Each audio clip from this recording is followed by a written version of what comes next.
Hello on this Friday evening, starting out the Christmas weekend, episode 2 of Into the Fire. I am super, super excited to be here. It's going to be a really interesting show, I think, and I think you're really going to enjoy it here on KGRA.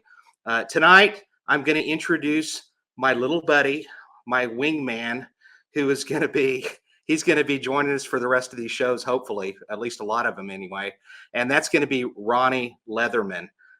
There is Ronnie. Hi, Welcome Jason. to episode number 2. Thank you. I got to tell you a little story real quick. So how this came about is when Chris had actually reached out to me and asked me if I would be interested in this experience. He told me, he said, "Hey man, this is your deal. Whatever you want to do, if you wanted to have somebody else come on with you, etc." And I immediately thought of Ronnie. I mean, how long do you think we went back to talking about doing something like this? How many years ago? Oh, at this point, 10 probably 10 years ago at least. At least. Yeah.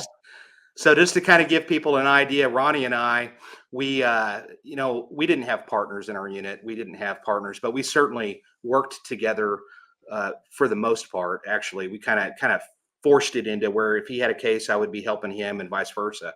And so we would talk about this stuff. And I think that was even pre first 48 days, really. We were kind of discussing the possibility of doing this. So there are some people, I'm sure, no doubt that there's people that are listening in. And I wanted to mention one thing before we go any further. For those that are listening, if you are actually on KGRA's site and you're watching this live, or after this thing is already played, you can feel free, man, message in there where you're from. I'd like to know where you're listening from. And I have no doubt that there's going to be people from around the world that are going to be listening into this. And I'd like to see where you're from, what state, what country, etc.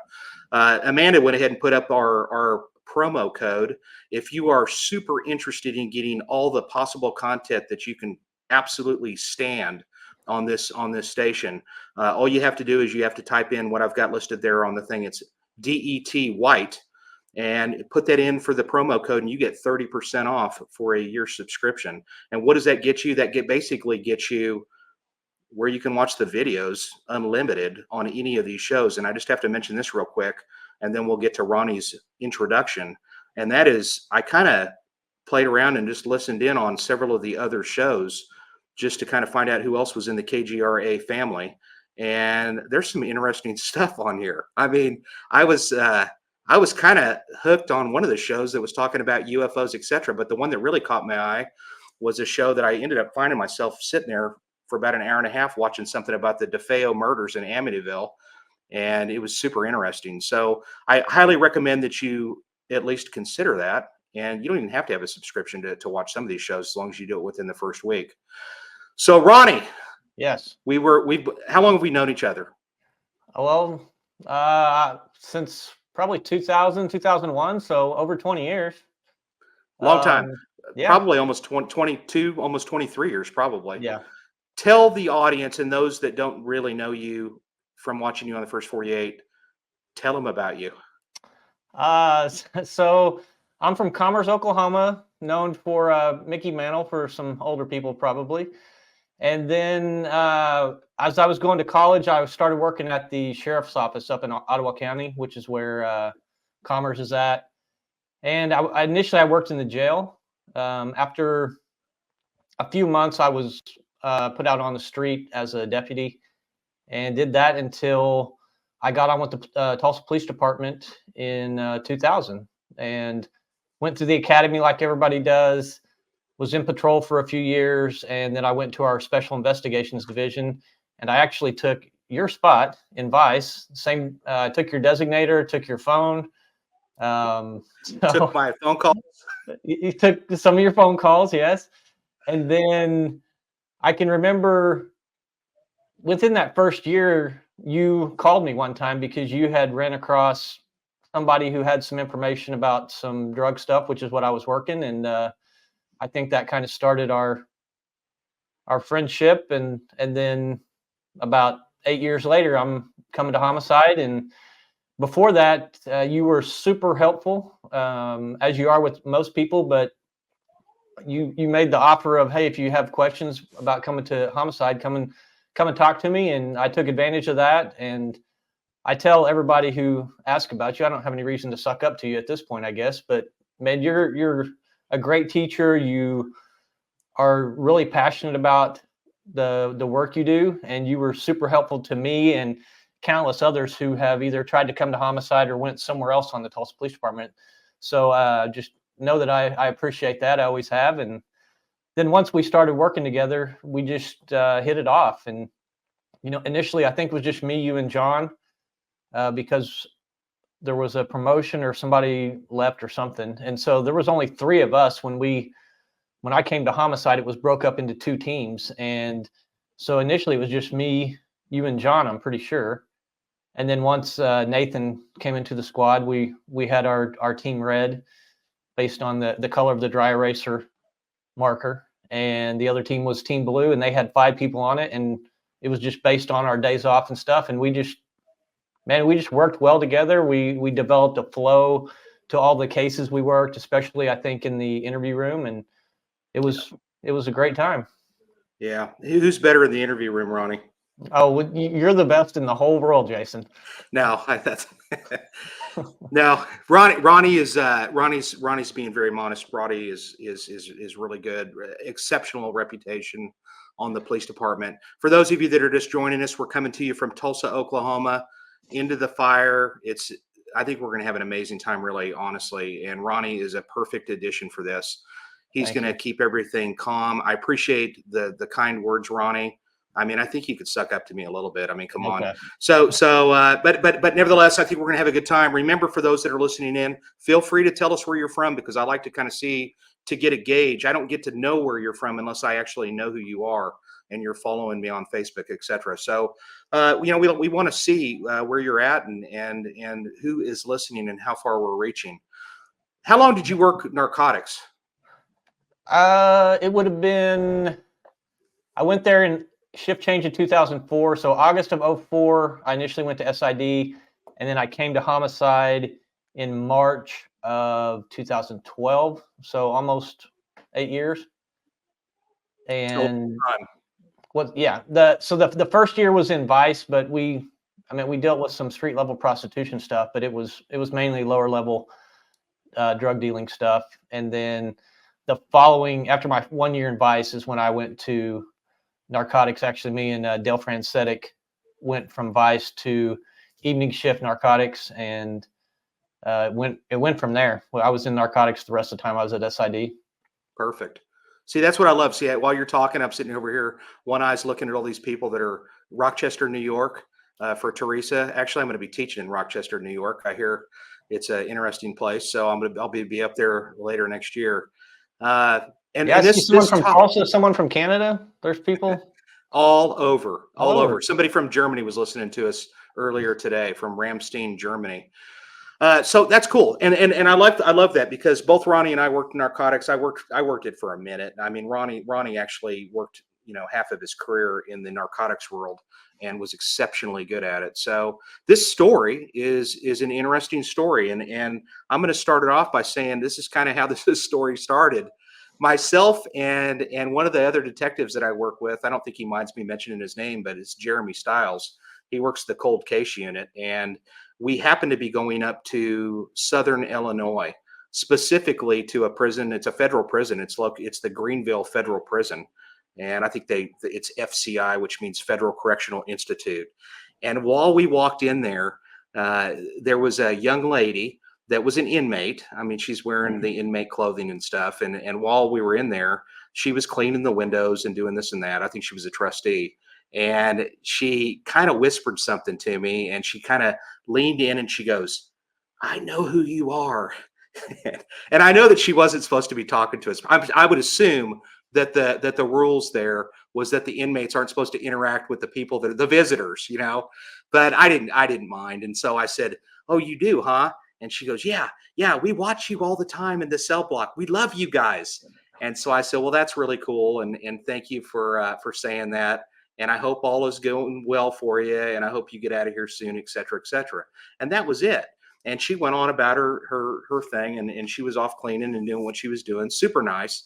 And then probably a year later, actually, I think it was about 3 months later, is when I got a message on my Instagram, and I get messages from tons of people, and I read them all. By the way, I read every single one that I get, and this one message came in, and it was from her. I didn't know that at first. I'm reading this thing, and she goes, "Do you remember me? I'm that girl that you talked to in the federal prison, and you said hello to, and I told you that we watched you in the cell block." And she goes, "I just wanted to let you know that I am doing very well. I've been out about a year, and I'm not using drugs, and I'm doing great." And the other thing that really stood out to me, and her name is Jackie Muhs, and what stood out to me was that she sent me a YouTube video, and I just, that really put it over the top for me. And when I watched this YouTube video that explained her story and really humanized her, and it moved me, honestly. And I think that we've got a section of this video. I'm going to show you about 3 minutes and 57 seconds of this video, and you can watch the rest of it later on YouTube on your own. But let's go to that video right quick. Psalm 107:14. He brought them out of the darkness, the utter darkness, and broke away their chains.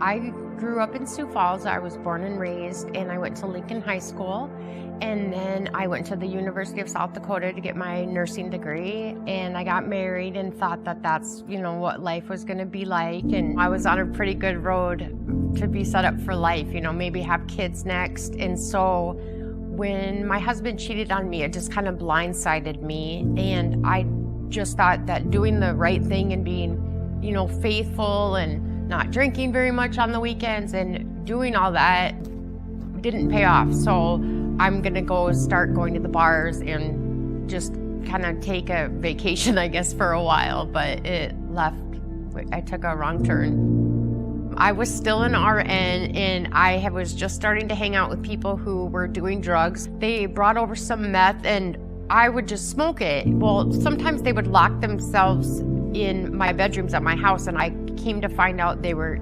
shooting meth with a needle. I researched it myself on Google and got a needle from the hospital and made it up in the spoon, and I was just like,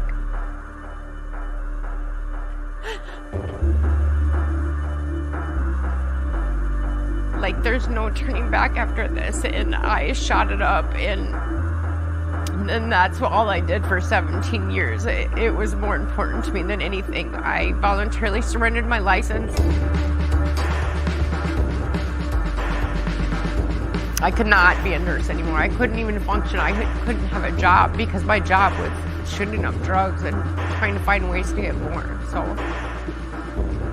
in my years of addiction, things got so dark that I just didn't feel like I had a purpose anymore, and that life was absolutely meaningless. I tried to kill myself multiple times. I drank antifreeze and had to be in the ICU on dialysis. My sister told me one time that even she would understand if I did kill myself and succeed, because this was just no way to live, and I would probably be at more peace if I just did pass away. So it was just so dark. I just thought that was going to be my life for the rest of the years, and I was just devastated. I ended up getting a federal indictment in 2019, and that's when I met Jesus. One day, a lady I used to do drugs with came in, and she had a bunk in the way back of the jail and was reading the Bible, and it just looked like the sun was shining down on her, and she just looked so peaceful. And I asked her if she was going to do drugs, and she said, "No, I'm reading the Bible now. I found new peace." And so I asked if I could change bunks, and I went back there with her. And when I started reading the Bible, I stopped swearing. I didn't even try to stop swearing. I had an ultimate peace about me. Somebody asked me if I did want some drugs, and I said, no, there's no way I can have that. I'm like holding Jesus's hand now, and I feel joy and peace, and I just know that he just broke away my chains. I don't even think about drugs anymore. It just seems like that was a different person, a different life. I'm a new creature in Christ. I am so honored to introduce Jackie Muhs. There she Hi. is. There she is. Listen, I'll tell you what, after I watched that video, I immediately messaged her and I told her, heck yeah, that you were on the right path. And I told her that I just believe that her story and her journey was something that could absolutely inspire so many. And I'm super honored that you're here. Thank you. And remind people, or just tell people how much of a chance meeting that was for you to be Okay. there in that lobby. So I was an orderly with another inmate at the men's prison. We would ride our bikes from the women's camp to the men's prison every day. And she cleaned the front of the prison. I cleaned the back. The one day ever she was ever sick, I was up front cleaning. And that's when Detective Jason came in and said, yeah, I'm here. I'm Detective Jason White from Tulsa PD. Okay, I've heard that on the TV 17,000 times. I said Jason White from Tulsa PD, and I never would have been up front cleaning if she wouldn't have been sick. And it really was. It was divine intervention. It was Maybe. I'm so proud of her, and we're going to go through your story, and it's just a fascinating story to me. I mean, I can't believe that you were addicted to drugs for 17 years, and when you look at you, you can't tell. I mean, you look like you're doing whatever you're doing is you're doing the right thing, and it's amazing. So, I mean, tell us kind of how you ended. I mean, I know you do in the story, you talk about it, but you ended up getting down that, you started using drugs. And at some point, I mean, how many times did it take you to start doing these before you knew that you have a real problem on your hands? well. As soon as I started doing meth, I would start calling into the hospital sick, and I mean, it just takes over your soul. Like I said, it becomes more important than anything, than food, water, anything. It hijacks your brain, and it doesn't matter if you lose everything for it, because it is the king in your life. So as soon as I started doing that, not as soon, I moved hospitals and got a job at a clinic, and I went to treatment. So the board of nursing, they were very compassionate. They started me on these health provider meetings, and I had to call a number every morning to see if I was chosen to be UA'd. But by that time, I just really couldn't really even stand to be sober. So I started drinking a lot, and I missed drugs, and I was one day I just decided that I really didn't have to be jumping all through these hoops. It was a choice to keep my license, and I called the board of nursing and said, I want to give up my license. And they said, are you sure? Are you sober? And I was like, yes. And they call you 3 days in a row to make sure you're sober and you're sane. And they talk to you for 20 minutes. And they talked to me for 20 minutes, 3 days in a row, and they said, okay. And that was it. I gave them my nursing license, and I had no felonies. And about 3 months after that, I got my first felony for drinking and driving. And I mean, just my whole life crumbled after that. Just Yeah. one thing. And if you don't mind, tell us kind of what kind of a family you come from. My family is amazing. Nobody's an addict. Just all professionals, nursing. My dad is a counselor. Those are my two sisters. They are RNs currently. I'm in the middle. I was the first RN out of all three of us. And my brother's a doctor. My dad's a counselor. My mom was in the medical field. My grandma was an RN at the VA hospital. Just a wonderful, loving family. It's just it just shows that it really addiction affects anybody. That's something that I realized when I was working narcotics for all the years I did. It was people who had a crazy childhood to professionals and everywhere in between, and the drug just doesn't care. It does what it does, and it doesn't care who you are, and that was something that just jumped out to me at one point when I was working narcotics all those years. Right. And to ask you a question, Ronnie, you know, when we were working narcotics and stuff, I think that the general citizen, they really don't know what we're doing. And I think that there's in part, I think that they almost have they question whether or not we actually really care about people. Yeah. Really care about people. Yeah. Yes. So We want people to continue down this path. I mean, how many times did you used to, I know for me, one of the deals, if we happen to work with somebody, is like they were going to work off the charge or whatever, as far as making deals or whatever. One of the charges would literally, if they got a job, I would count that as one of the deals for sure. Yeah, it didn't have to be give us another drug dealer or point us to someone who's doing robberies or anything like that. Yeah, if they were making a positive effort in something, yeah, that could count for what they were doing. So Jackie, you told me that, all right, so the first time that you ended up landing in state prison, South Dakota, was it South Dakota? Yes. They have a very unusual law there. Explain that to us. They do. Okay, so believe it or not, I got off the meth. Well, it's not like I was doing great because I started doing morphine pills, but at least I wasn't on meth. Well, anyways, I was doing that, and somebody had given me an Ambien pill once to sleep, and I didn't want to take it, so I just zipped it up in my wallet. Well, somebody that I was in the car with, we got pulled over, and I got a possession charge for the Ambien. You know, I've never been in trouble for drugs ever, and so I got a possession charge for Ambien, and so I was on probation. Well, of course, I'm addicted to morphine, so one time I got called in for a UA for my probation officer, and it was dirty for morphine. Well, she sent it to the state, and in South Dakota, it's the only state in the entire nation that has it's called possession by ingestion. And at that time, it was 10 years for having a drug in your urine. It's called possession by ingestion. So I was facing a felony 10-year charge now for having morphine in my urine. And that's what I was sent to prison for. I got 7 years for that.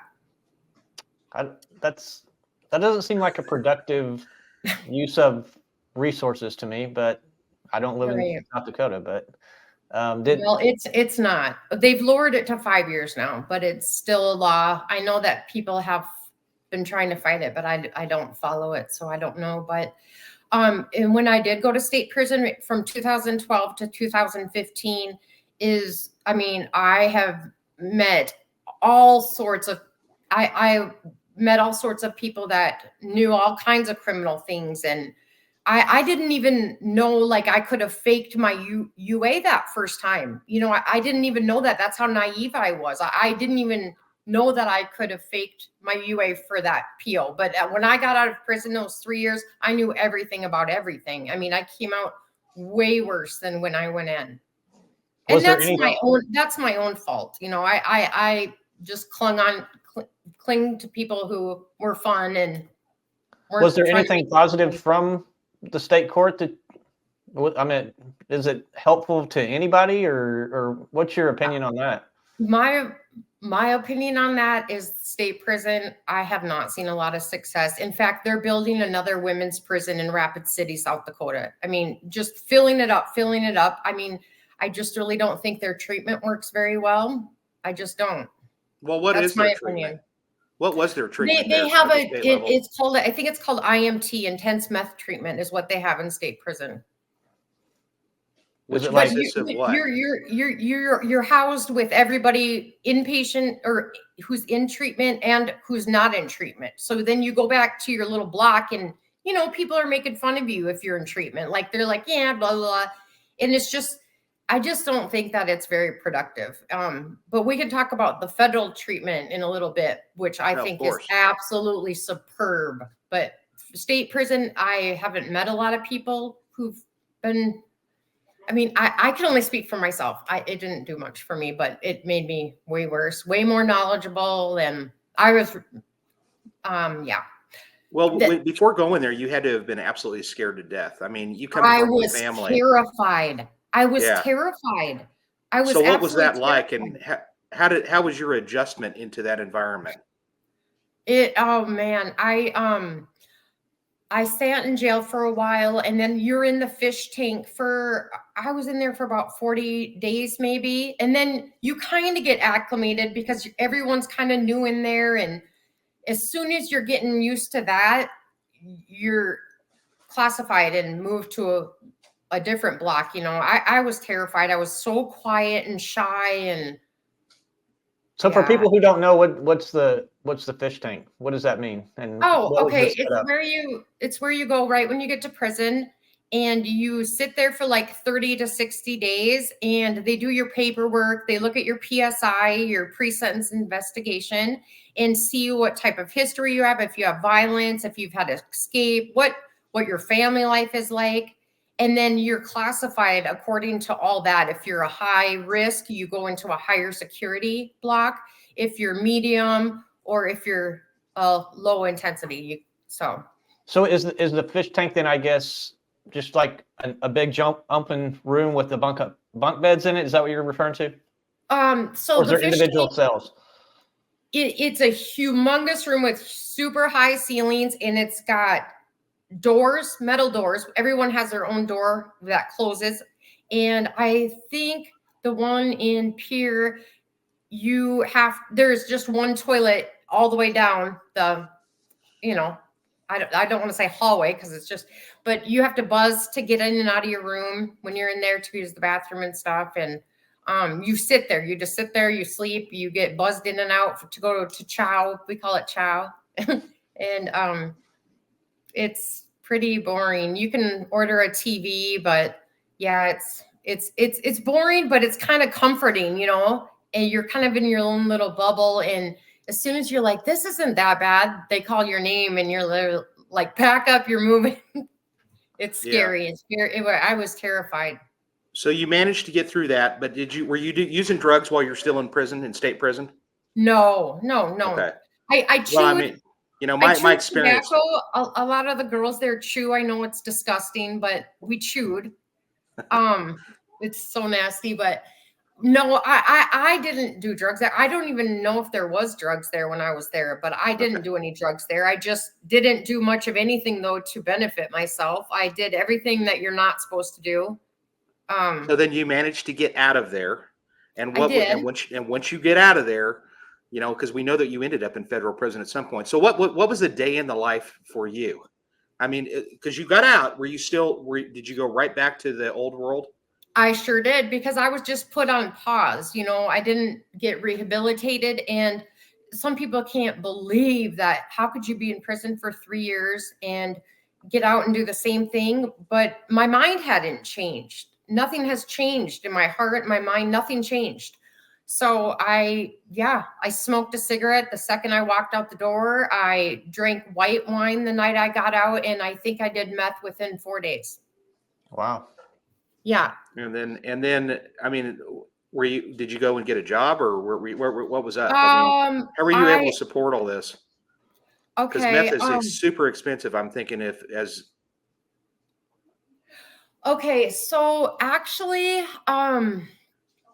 I had a lot of mental issues. I said like bipolar, borderline personality, anxiety, depression. And I actually was on disability from 2012 until a couple of years ago for mental health. I had to be on a ton of medications, and that's how I honestly, personally think that God knew that I was going to go through all of this horrendousness. And because it was just so weird, every treatment center I went in, like 7 different people were like, you should get on disability. And it was just strange to me. So I just felt like, so anyways, I was seeing counselors all the time, and I got on that, and that's how I paid my rent and ate food. And I really didn't use that amount of meth where it was just expensive, Right. Not then, until later on in my addiction. So you have a period of time that you're using meth for daily. That's going on for years before you end up getting caught up short where you go to state prison, right? Then you go through state prison and you're in there for 3 years, and then you get out, you're right back on it. And then, so tell us what ended up happening next to get you into that federal situation. Okay. Well, I was on parole for 2 years after I got out of state prison, which I went back and forth on the shuttle, back and forth to prison for being written up for dirty ways. So it was just nonstop. It wasn't a smooth parole whatsoever. It was so again, nothing changed in my heart. So you want to know? So I flatted my number in 2017, and then I'm sorry, what was that? I was done with my number, my state number. I was done with parole in 2017, finally. Okay, so then I was free to just go wild again. And I always thought like selling meth was what I would never, ever, ever cross that line. And some people even ask me, like, do you want to sell for me? I'm like, no, I'm strictly an addict. That is something I would never do. Well, I met somebody in 2018 who was selling meth, and it just sounds so crazy, but this is just how it happened. I just can't explain it any other way. It didn't seem scary when he was doing it. He was listening to country music. It was fun. I mean, it was sunshiny out. It wasn't in some dark basement like with Eve. I just can't explain it. It's just it took the fear out of it, kind of. So were you like going to people's, or was he going to people's houses, or was he meeting them at like a convenience store, or was he driving around listening to country music, dropping it off at people's houses, just in the middle of the day? And I don't know why. I just was desensitized by it, I guess. It's the only way I can explain it. So anyways, then he went to jail for something, and I knew who he was getting it from, and he had asked if I would kind of pick up and give to the people he was giving it to. So at that point, my moral compass was on empty. I was blind. I didn't, you know what I mean? After seeing it day in, day out, it just kind of seemed normal. So I started giving it to people, or selling it to people. I hate saying that word, but I did. And he was getting it, the main guy was getting it through the post office mail from Arizona. And one day, the guy that the post office boxes were being sent to, who's another co-defendant of mine, it was late. And so he's like, the package didn't come. And when it does come, I'm not answering the door, and I'm not going outside to get it. So like, so the other guy was like, they finally got a call from the post office, which was the feds, but they didn't know that. And they're like, well, your package is at the post office. Sorry about that. It got lost. Anybody can come get this post office, or anybody can come get this box. They just need this, whatever, the delivery number. That's all they need in ID.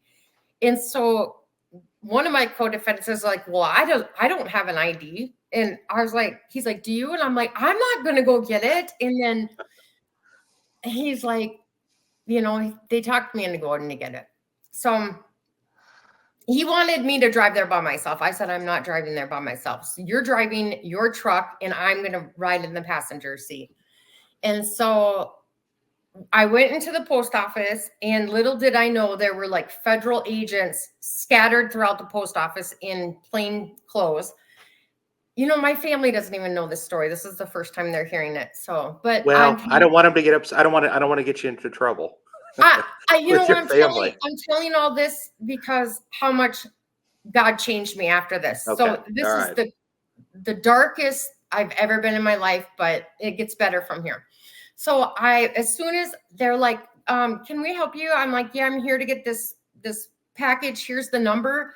They go in the back and I'm just waiting and I'm just like, oh God, just leave. But I didn't leave. And then they said, oh, here you go, Muhs. And I went to get it. And the second it was in my hands, federal agents came out. And I just screamed. I just screamed and screamed and screamed until they're like, shut up. And I'm like, no.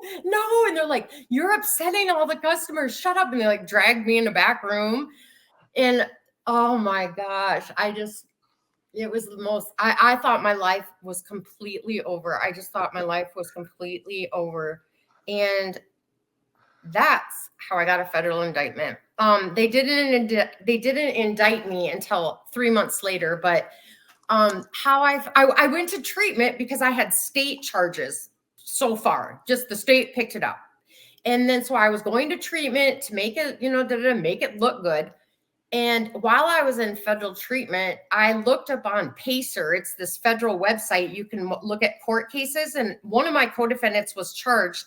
And I was scrolling. It said, second superseding indictment, Jacqueline Muhs. And I was like, oh my, I just fell apart in treatment. And so now this is even crazier. I wanted to leave treatment and they're like, Jackie, just finish. You're done in 3 days. So I'm like, okay, fine. So I'm like, can they come here to get me? They're like, no, they cannot come in here to get you. I'm like, okay. And so me and my treatment class went on a walk in Yankton, South Dakota. Whoops. Something happened. She just got booted off. Maybe the feds heard something they didn't like and they booted her off.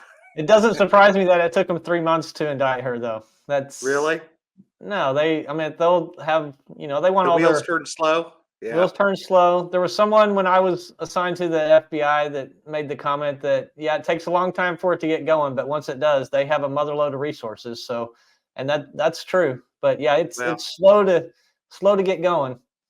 She's coming back here in a quick minute. I thought we had all these stuff ironed out. There she is. But look at how smooth we handled that, Ronnie. It was like she wasn't even missing. Okay, there you go. Okay. Yes. Yeah. Okay, so we went on a nature walk in some unmarked car. You're still there.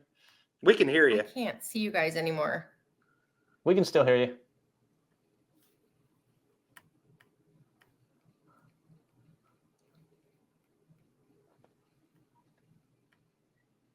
Well, go ahead and tell us the story, and maybe Amanda will figure out what the problem is. Oh. If you can hear us. Can you hear us? Okay. All right. Some unmarked car pulled up, and it was a federal agent, and they arrested me, and my whole treatment class started crying, and then that's how I went to federal prison. All right. So you ended up in federal prison. Was that the only prison you went to? See. Just that one? I can't see you guys. That's all right. Can you hear me? I guess you guys can see me. I'll just keep talking because I can't see Ronnie or Jason, but I guess you guys can see me. So I'll just keep talking. I went to federal prison, and it was the best thing that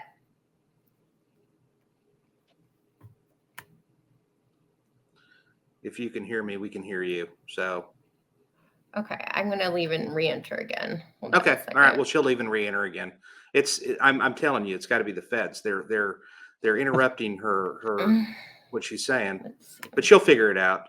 So you said 3 months. 3 months, honestly, is the wheels of justice turn slow, especially there. And I see Tina had a comment that the feds work faster than the state, and I would just say from personal experience, I would completely disagree with that. Well, it was in Oklahoma. No, I mean, I don't know about South Dakota, but in Oklahoma, I mean, we could arrest somebody immediately and have it done. And with the feds, it's just a long, drawn out process, and super complicated. it is what it is on that. So Well, so far where we're at in this story, while she's getting that whole thing lined up, and I mean, we were really rolling incredibly well there. Uh, I mean, so now we went to the state prison. She got out. She's still doing that. Then she ends up. Now she's going to go through the federal system. What did she mean by that second indictment kind of deal? Do you know what that means? basically, there was more information that they got, so they were adding people to the Oh, case. okay, gotcha. So then we went from there, and I'm seeing all these. Lisa, thank you. You're watching the first 48, and yes, you're watching us. And I have been reading your messages over there on the right sides to Tina. And it was when you just seeing these messages and you talking about the chance meeting with her. Even today, I had to do some stuff with my car insurance, and the lady that I was talking to talked about this, that she had saw your stuff on Facebook and that she would be watching. So Nancy's correct. If I end up getting booted off here, then there needs to be an investigation because there's something up. Yeah, I agree with you, Nancy. Something would be up there. So hopefully she's going to be back here really quick.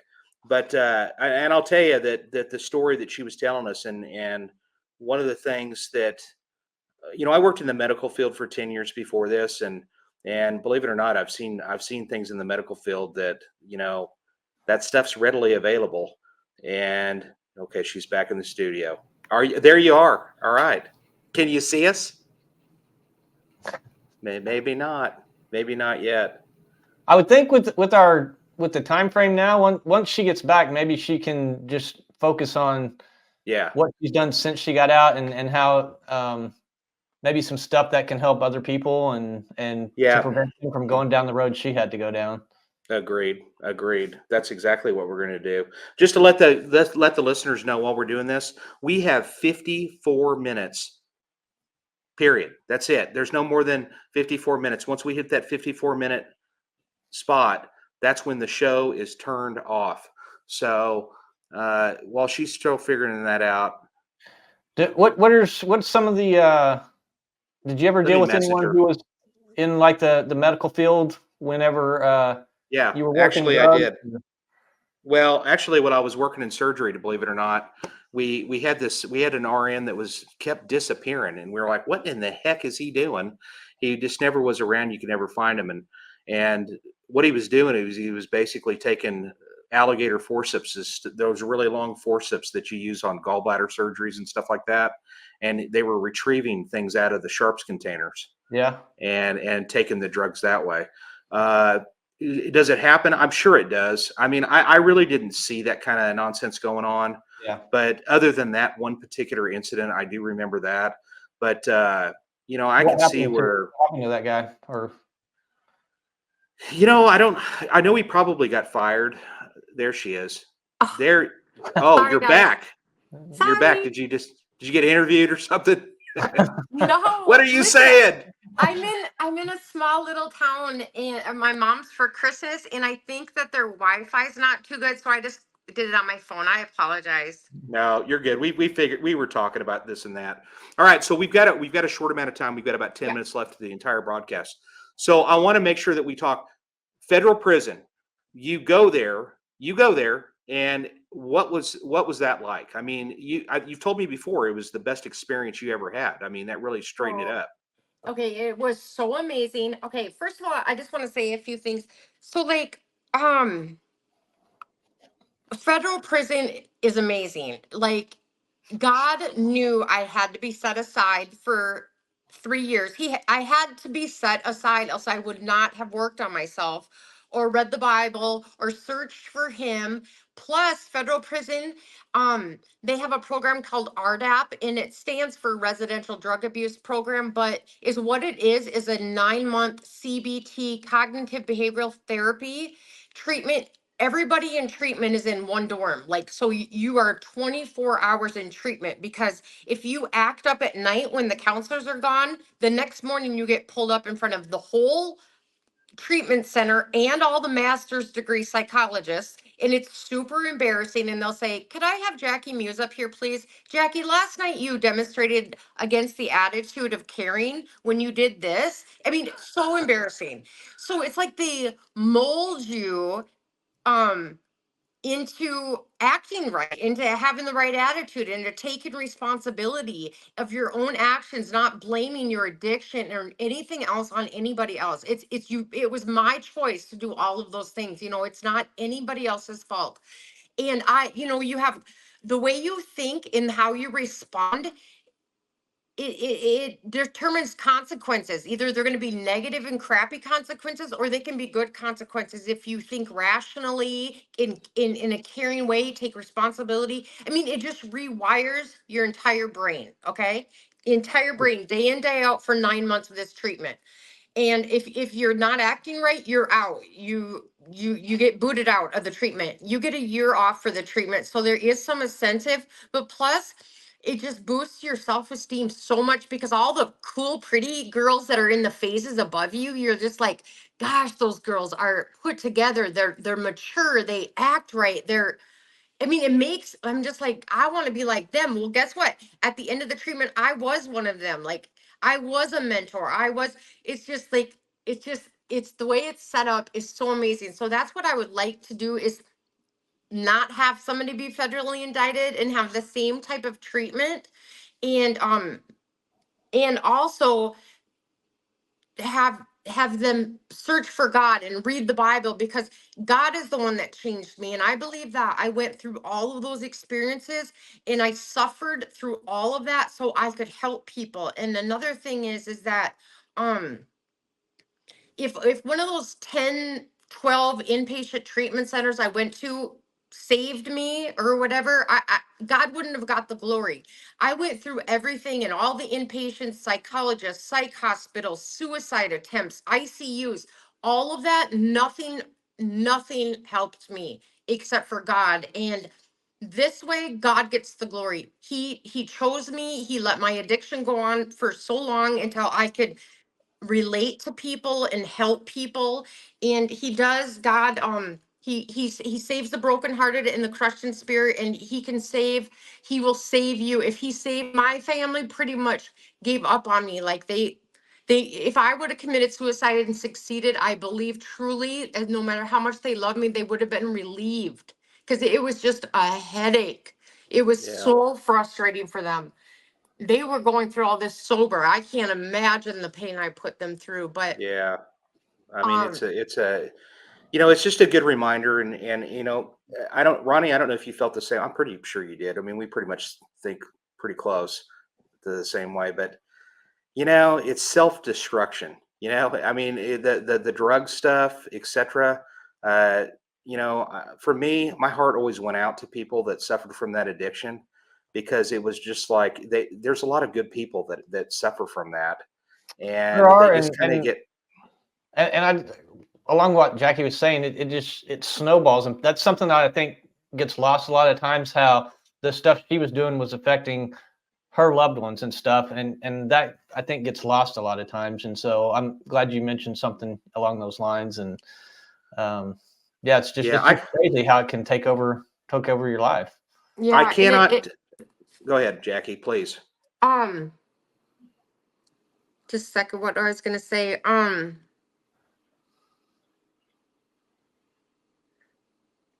Well, while you're thinking I'm about it, sorry. I just Yeah. want to say this, that I think that you coming on here, this is true crime. It's not just true crime. It's about movers and shakers and people that are doing stuff positive with their lives. And I think that you're incredibly inspirational to a lot of people, more than you will ever know, honestly. And it's not just to the people that went kind of down a journey that you're going there, that you went down, but it's the family members. I mean, my gosh, that's a whole nother nightmare in and of itself, just family members dealing with this. Exactly. And that's what I was gonna say is, don't ever give up on an addict, because it's not them, it's not your loved one, it's the addiction. It hijacks their brain, and it does. It just hijacks their brain. And when all hope is lost and you think that there's no hope, like, I'm just telling you, if you work on yourself and you believe in God, I'm just telling you, he will save you. Nobody ever thought I would be saved from addiction. Nobody.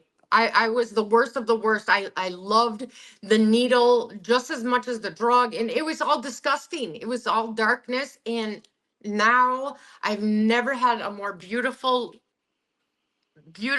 life in my family. They are proud of me, but I'm proud of them too, because they went through hell. Hey, without mentioning the place where you work, what are you doing now? I know you're working because you've told me that when we've messaged. What are you doing? But don't tell people where you're at. But I what will. are you doing? I am a bookkeeper. I do like accounting and books and um just I do actually I do a variety of things. The people I work for I've been friends with since high school, and they own a lot of properties now. They're really successful, and they gave me a chance, which I'm so grateful for. They gave me a chance, and they pay me really well, and they're very good people. Ronnie, do you have anything else for this young That, lady? well, I was going to say, what issues did you face when you got out? And you kind of talked about that, I guess. Who else helped you, or what else could you tell someone who was getting out and has went to these programs of like, here's a kind of a roadmap you should take to be successful? Yeah, within 1 minute. Okay, I don't love people from afar that are still in active addiction. And every single day, this is what I do. I read my Bible to ground myself in the morning and ask for protection. And I just take it one day at a time. And God will help you every single day if you ask for it. Listen, I cannot. We're gonna probably close this thing out here real quick and have some closing remarks. Jackie, I'm proud of you. I mean, you have moved me, and I am super. You have no idea how proud I am of you. I want you to keep me posted. You message me on Instagram anytime you want, and just keep me posted. I don't want any bad reports. But know that a lot of people are pulling for you. They really are, and Yeah, myself stay included. And strong. I know Ronnie is as well. And there's going to be a lot of people that are going to be following along here. I think you're going to be shocked at how many people. I've already seen a lot of comments and how proud they are of you and supportive. And what a great story right now, right before we hit Christmas. So thank you for being very forthcoming. And I can't say enough about you. So thank you for coming on, because I know that takes a lot of courage. Yeah, thank you guys so much for letting me share my story. And anybody can be saved. I'm telling you. Thank you guys. Perfect. Thanks. Well, with that said, we've got a minute left in this deal. Ronnie, I think that this went really well. I It think that did. our first show together was pretty good. See how quick 54 minutes goes? It does. It's super quick. I But I want to think thank Jackie's everybody. story was just great, and it just I did too. again for everybody, just don't give up and keep pushing forward and get through it. Completely Good, Jackie. agree. Completely agree. Both Ronnie and I, and Jackie as well, I'm going to throw her in on this. We are all wishing everybody that are listeners happy holidays, happy Hanukkah, Merry Christmas, whatever you are celebrating. We wish you a safe holiday season. Thank you for taking the time to join us during this live broadcast. You're going to be able to watch this. You can watch this for a week, and the video part of it, and you can listen to it forever. And so I can't tell you enough as to how thankful we are that you are all listening to us and being a part of our experience. You're making this an epic show, and I love it. And it's really because of people like Jackie that's making that happen. It's not us, it's her. All right, we got to go. So we're going to hear some closing music. See you the next time. I wish I had time to tell you about the next guest, but I'll put it up on my Facebook. All right, see you next week.